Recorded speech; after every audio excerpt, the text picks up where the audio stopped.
Bonjour et bienvenue à cette nouvelle vidéo sur la chaîne Mister CSE. Le thème du jour, la comptabilité des petits CSE.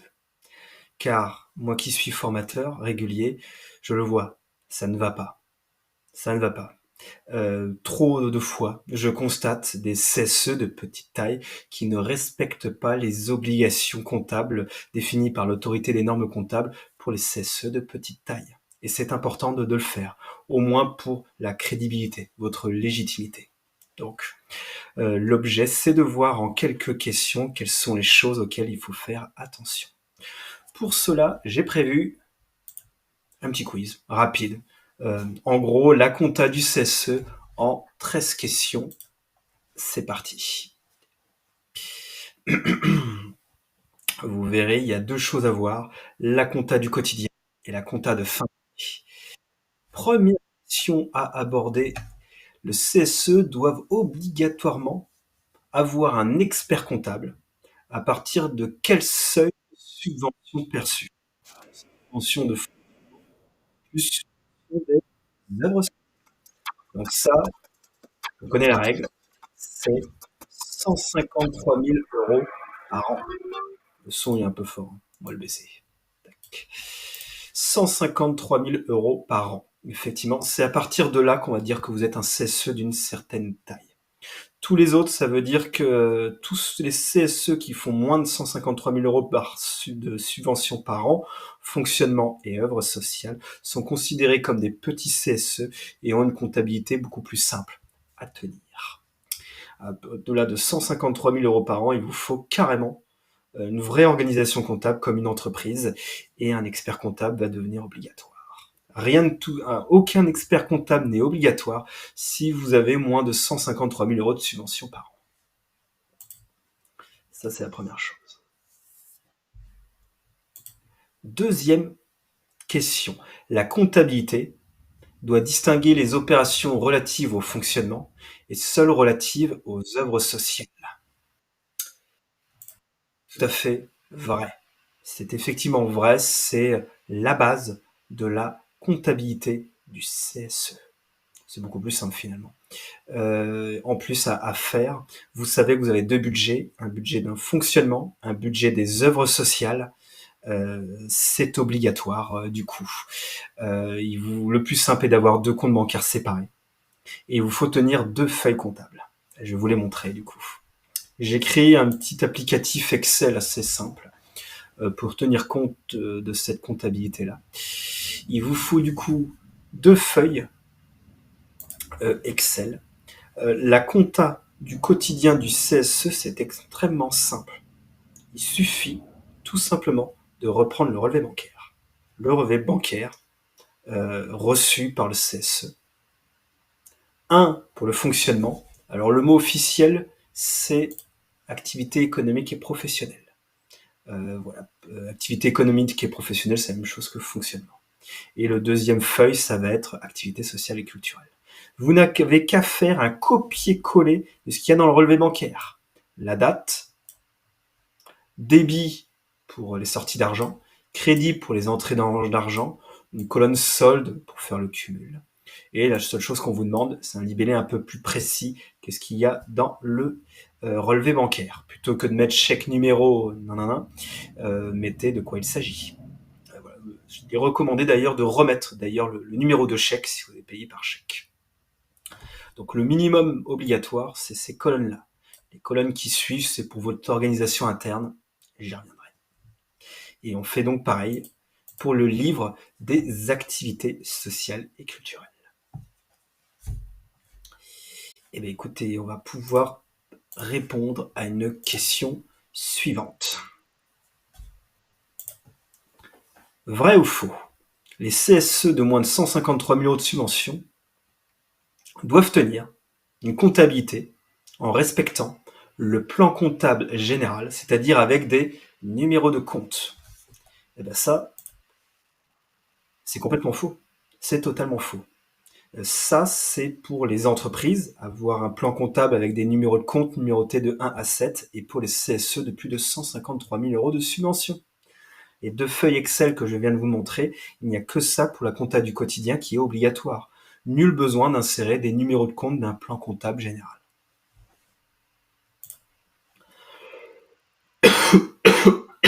Excusez-moi. Quatrième question. Pour un petit CSE, donc de moins de 153 000 euros.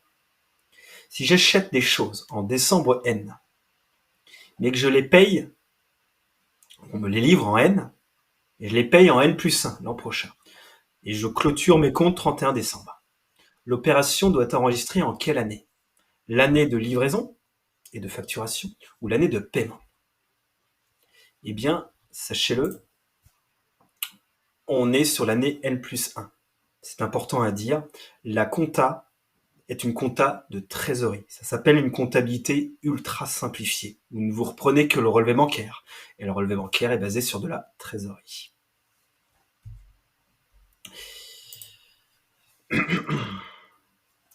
Question suivante. Même les petits CSE ont l'obligation de tenir une comptabilité sur un logiciel de comptabilité sécurisé. Eh bien là, la réponse est totalement fausse. Vous l'aviez déjà la réponse, puisque je vous ai montré mon petit fichier Excel. Un fichier Excel suffit quand vous gagnez moins de 153 000 euros de subvention par an pour un CSE. Je dirais même plus. Oui, vous pouvez acheter un logiciel. Il en existe plein, dédiés au CSE. Il y a plein de marchands de ces logiciels-là qui peuvent vous envoyer des emails commerciaux dans des salons du CSE ou par email. J'ai envie de vous dire, tout ça est d'un immense gâchis financier si vous avez moins de 153 000 euros de subvention. Un simple fichier Excel suffit. Une comptabilité papier suffirait d'ailleurs. Et je ne le recommande pas. Parce que si vous faites tomber votre café sur votre comptabilité papier, vous n'avez plus de comptabilité. Donc moi, je recommande un fichier Excel que vous mettez ensuite sur un cloud. Un cloud, il existe même des gratuits, que ça soit Microsoft, celui de Microsoft, One du coup, OneDrive, Google, à travers Google Drive ou Dropbox. Il existe d'autres.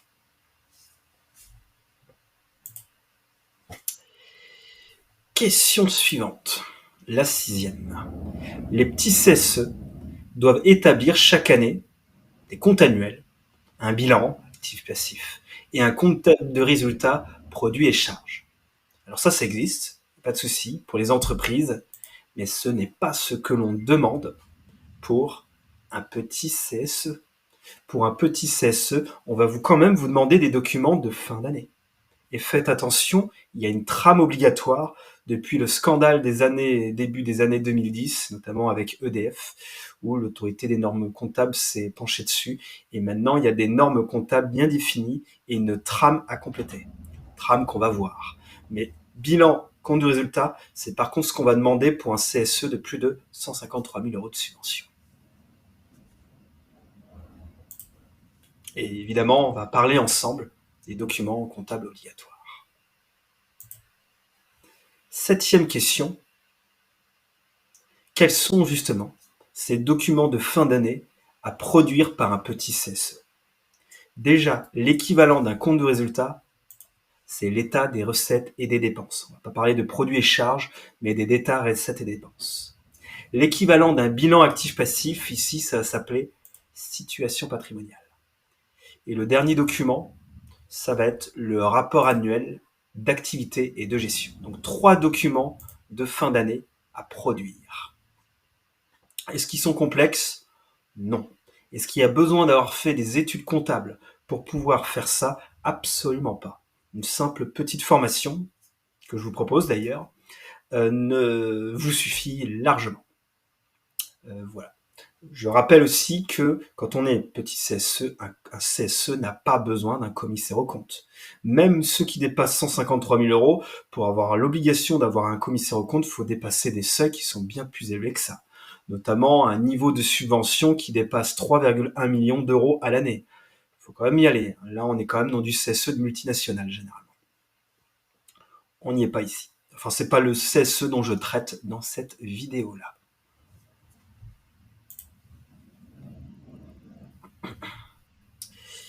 Nous arrivons à la 8e question.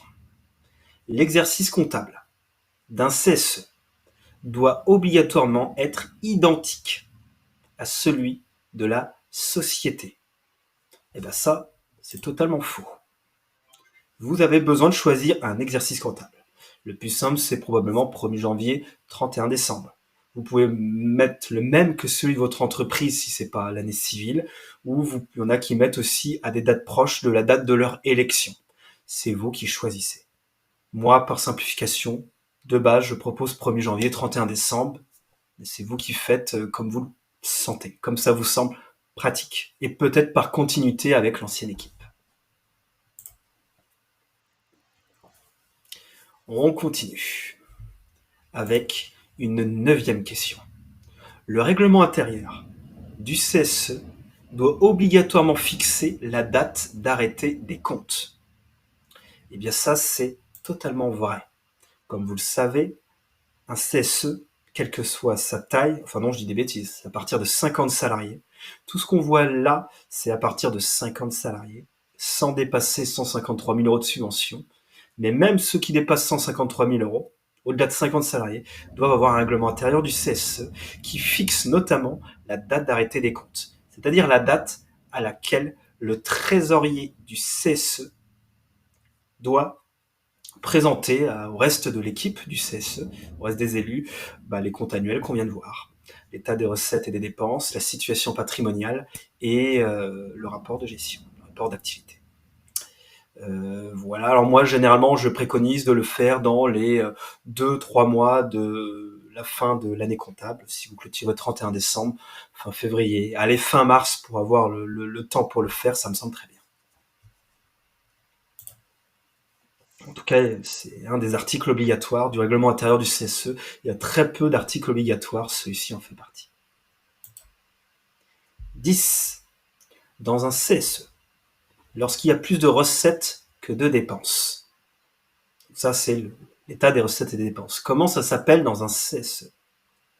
Alors, ça va pas être un bénéfice. C'est une bonne nouvelle, avoir plus de recettes que de dépenses. Mais ça va pas être un bénéfice. Ça, c'est pour les organismes avec but lucratif, comme votre société, votre entreprise. Pour un CSE, une assoce et tout autre organisme sans but lucratif, on va parler d'excédent. Excédent quand on est à l'équilibre positif, déficit quand on est à l'équilibre négatif, quand on a plus de dépenses que de recettes. Voilà, bénéfice et perte, on peut parler de ça pour les sociétés. Je vous le rappelle, il existe une trame obligatoire, une trame qui va distinguer, comme dans mon exemple, les attributions économiques et professionnelles, donc le fonctionnement, et les activités sociales et culturelles. L'objectif, en somme, va être de reprendre tous les éléments de votre livre comptable en AEP et en ASC et de les mettre dans les bonnes catégories ici sous forme d'addition. Ça n'a rien de très complexe, mais respectez cette trame. C'est obligatoire. Et vous ne devez pas modifier cette trame-là. Vous n'avez juste qu'à y adjoindre les chiffres nécessaires à ce sujet. Et donc, du coup, on va se retrouver avec deux résultats. Un pour le fonctionnement et un autre pour les activités sociales et culturelles, comme je vous le mets dans ce fichier Excel.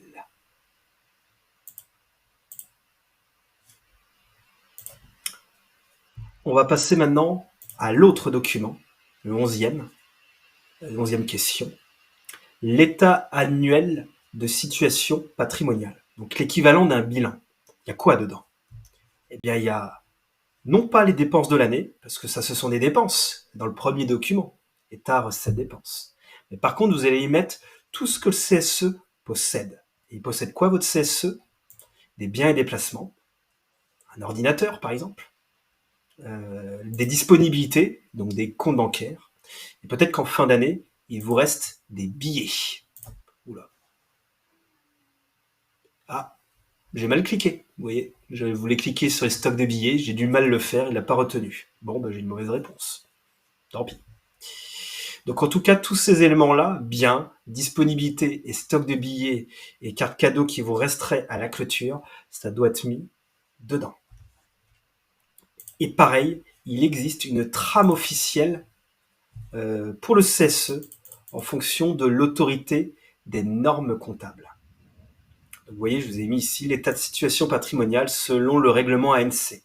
Je n'ai rien inventé. C'est le règlement ANC du 3 septembre 2021 dont j'ai fait un copier-coller sur une feuille Excel. C'est plus simple qu'un bilan actif-passif. C'est juste détailler ce que vous possédez en 6 catégories. Les biens et placements, produits de billetterie, cartes cadeaux, chèques vacances, les créances, si quelqu'un vous doit de l'argent encore à la clôture, les disponibilités, c'est-à-dire la liste de ce que l'on vous doit en termes de compte bancaire, ce qu'on vous doit, ce qui vous reste, je dis des bêtises, en compte bancaire à la clôture, au 31 décembre, si vous clôturez au 31 décembre. Bon, les dettes, ça peut arriver. Si jamais on vous a livré des choses, mais que vous paierez que l'an prochain, les emprunts, c'est plus rare. Et 1.6, le suivi de la subvention de fonctionnement et des œuvres sociales, une espèce de rapprochement bancaire qui fait le lien entre ce que vous aviez en compte bancaire au début d'année, plus ce que vous avez reçu dans l'année, moins ce que vous avez dépensé, vous devez retomber sur le solde du compte bancaire au 31 décembre. Le dernier document qu'on va vous demander, après le résultat, c'est-à-dire l'état de recettes-dépenses, l'état de situation patrimoniale, c'est le rapport d'activité et de gestion, dans lequel on va vous demander, là j'ai regardé ce qu'il y avait dans la loi et ce qu'il fallait détailler, il n'y a rien d'incroyable. L'organisation du comité, combien de sièges, combien d'élus, combien de salariés, parce que généralement vous n'avez pas de salariés embauchés par le CSE ou très peu, ça c'est pour le CSE d'une certaine taille. Détailler un peu ce que vous avez dépensé en fonctionnement et en œuvre sociale. En gros, c'est un document assez libre, dont le but est de détailler vos principales dépenses et recettes de l'année.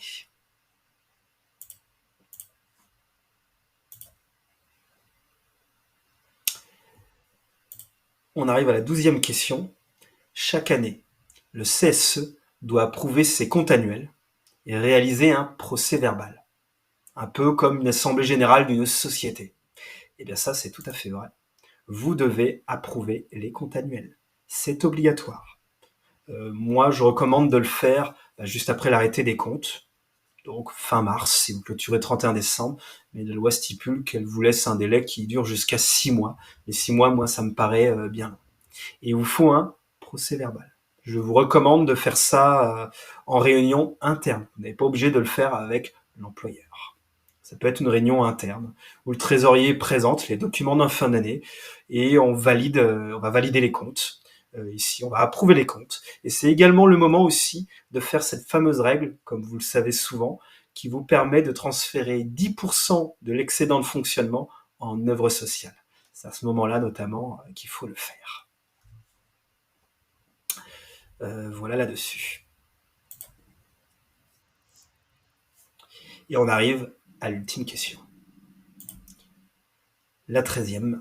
Mettez ces différentes étapes dans l'ordre. Quel est l'ordre de la comptabilité? Qu'est-ce qu'on va faire en premier? On va d'abord vérifier que la compta quotidienne est à jour. En gros, que les feuilles comptables que je vous ai montrées, les documents avec l'ensemble des flux de trésorerie en fonctionnement et en œuvre sociale, date par date, soient cohérents et à jour.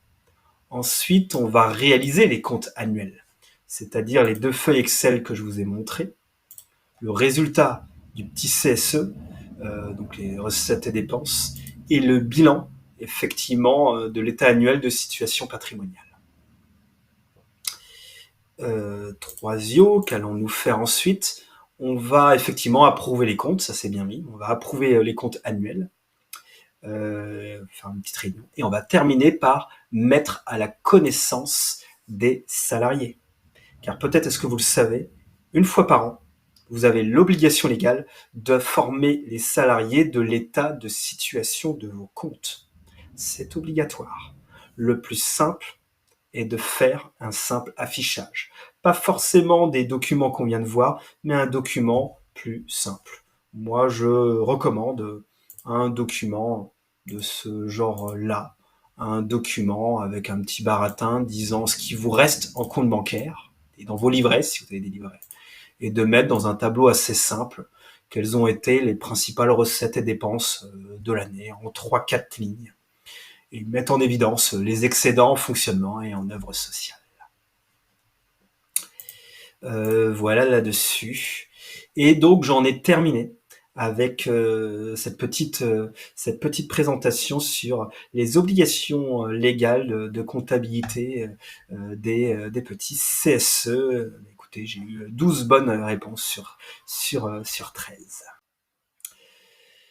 Voilà pour cette petite vidéo. Je vous remercie beaucoup de l'avoir suivi. Si ça vous a intéressé, je vais mettre en lien, en description de cette petite vidéo, un lien sur lequel vous pourrez cliquer. Il vous suffira de mettre votre adresse email et je vous enverrai automatiquement ce fichier Excel qui est un fichier qui permet de tenir la comptabilité des petits CSE de moins de 153 000 euros de subvention. Donc vous verrez, vous aurez les livres, les trames de livres qu'il faut au quotidien, la trame de l'ANC pour l'état des recettes et dépenses, l'état de situation patrimoniale et également le rapport d'activité. Euh, j'ai plus qu'à vous souhaiter une excellente semaine et à bientôt pour une future vidéo. Au revoir.